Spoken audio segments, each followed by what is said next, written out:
Hey everyone, I'm back and today we're going to be talking about The Conjuring 2, directed by James Wan, and this movie came out back in 2016, and I talked about the first Conjuring movie a few years back and I enjoyed it.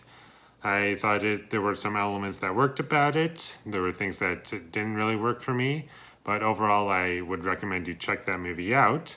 This one, I think it worked better, but in other ways it didn't work as well for me, and I'll get into why later. But let's talk about what I liked about this movie. What I really like about this movie is the horror elements. I think they work well.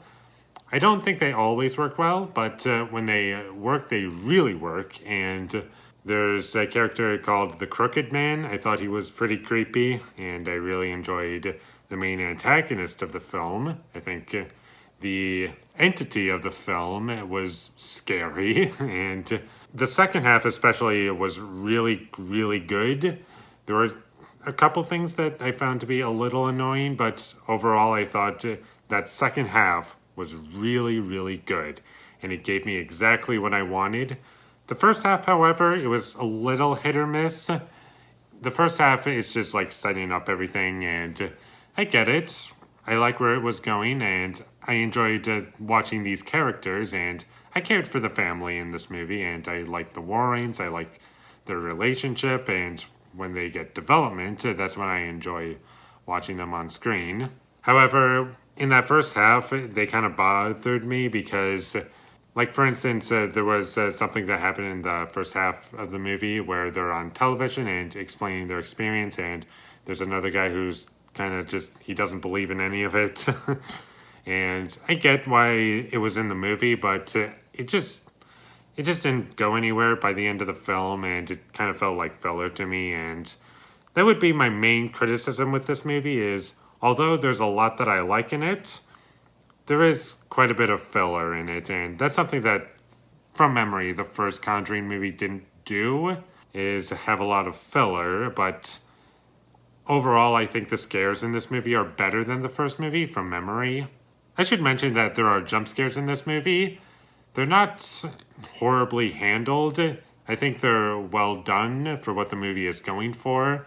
I can't remember any jump scares in this movie that were false.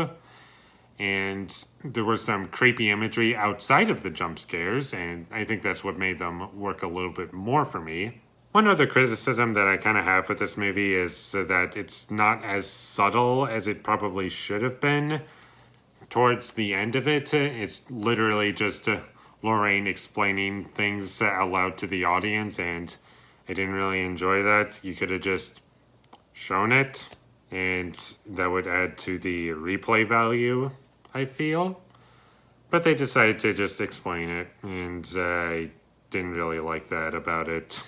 And that's about all I have to say about The Conjuring 2. I think it's an improvement over the first movie. There are elements that really worked for me. There are some elements that didn't quite work for me as well as the first movie from memory. And I thought the acting was very good. It was well shot. There were some good scary moments in the film. And it had likable characters. And there's a lot to enjoy about this movie, and I would recommend this movie if you're a fan of the Conjuring universe, and I think this is probably the best movie in the Conjuring universe, honestly. And there are some satisfying moments in the film. And with all that being said, I'm going to give The Conjuring 2 a 7 out of 10. Thank you for watching my videos as always. If you enjoyed this review, be sure to leave a like and comment down below what you thought of The Conjuring 2 down below. And my social media links, they will all be in the description down below, so follow me there. And last but not least, subscribe to be a part of Foley Nation, and I'll see you when I get my next review up. And it's going to be for Zack Snyder's 300, because it's been like 10 years since I've seen this movie, maybe even longer, and I kind of want to revisit it. But until I get that up, thank you for watching, and have a great day.